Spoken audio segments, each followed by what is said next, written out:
Bisikan Ras Adiba tidak dilayan. Habis manis, sepah dibuang. Setelah tiada lagi nikmat dan kepentingan yang dapat dikecapi, bekas Senator Datuk Ras Adiba Razzie secara rasmi menyertai Parti Pribumi Bersatu Malaysia Bersatu selepas menerima watikah keahlian parti berkenaan Ahad lalu. Watikah berkenaan disampaikan Presiden Bersatu Tan Sri Mahyadin Mat Yassin pada Majlis Pelancaran Jentera Pilihan Raya Negeri PRN Perikatan Nasional PN Negeri Sembilan. Malah Ras Adiba Razzie secara terus terang menyatakan kesediaannya menjadi calon pada Pilihan Raya Negeri PRN sekiranya diberi peluang oleh pucuk pimpinan Bersatu. Beliau yang berasal dari Seri Menanti, Kuala Pilah berkata, bagaimanapun terpulang kepada pimpinan parti itu untuk membuat keputusan. Tidak tahulah menjadi calon atau tidak, saya sertai Bersatu ini nak bersama-sama menolong. Bukan tujuan untuk dicalonkan dalam perjuangan PN, iaitu gabungan yang mampu membela nasib rakyat. Saya bersedia menjadi calon tetapi tidak kisah dicalonkan ataupun tidak. Saya akan memberikan sokongan 500% kepada sahabat-sahabat dalam Bersatu dan PN. Saya akan turun berkempen nanti, katanya.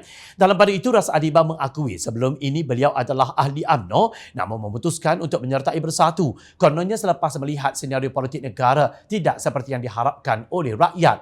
Malah beliau percaya PN berupaya mengembalikan kecemerlangan dan kesejahteraan negara. Saya sebelum ini terus terang seperti orang lain juga, kita semua bersama dengan UMNO. Tetapi setelah mengamati senario politik negara, saya dapati ia tidak begitu apa yang kita harapkan, katanya. Untuk rekod, Ras Adiba sebelum ini dilantik sebagai senator bagi mewakili golongan kurang upaya OKU pada Mei 2020, iaitu ketika pemerintahan Mahyadin sebagai Perdana Menteri. Namun timbul persoalan di kalangan rakyat jelata, benarkah Ras Adiba meninggalkan UMNO dan menyertai Bersatu kerana perjuangan? Atau adakah keputusan itu dibuat setelah tidak lagi dapat menikmati ghanimah senator sebagaimana yang diberikan Mahyadin sebelum ini? Anak perempuan Timbalan Perdana Menteri Nurul Hidayah Ahmad Zahid berkata, beliau terkejut dengan keputusan Ras Adiba Razzie menyertai Bersatu. Menulis di Instagram, Nurul berkata beliau berharap keputusan Ras Adiba yang dipanggil sebagai Kak Dip tiada kaitan dengan isu beliau tidak disambung jawatan sebagai senator dan pengerusi bernama.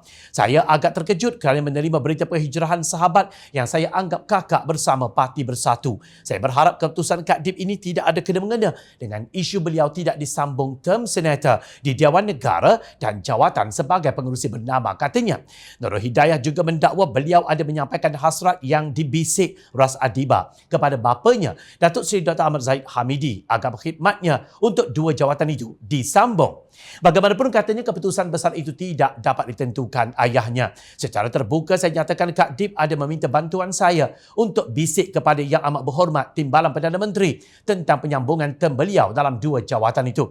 Saya telah sampaikan kepada Yang Amat Berhormat TPM tentang hasrat beliau. Tetapi keputusan besar bukan keputusan Yang Amat Berhormat TPM sendiri, dan sesiapa sahaja harus menghormati dan tidak perlu mencampuri urusan pentadbiran sesiapa, ujarnya. Apapun alasan yang diberikan Ras Adiba tentang penghijrahan beliau ke Parti Bersatu, ia tidak memberikan apa-apa kesan kepada rakyat. Namun akan menjadi buah mulut apabila beliau menyertai Bersatu setelah hasratnya untuk kekal sebagai senator dan pengerusi bernama tidak ditunaikan.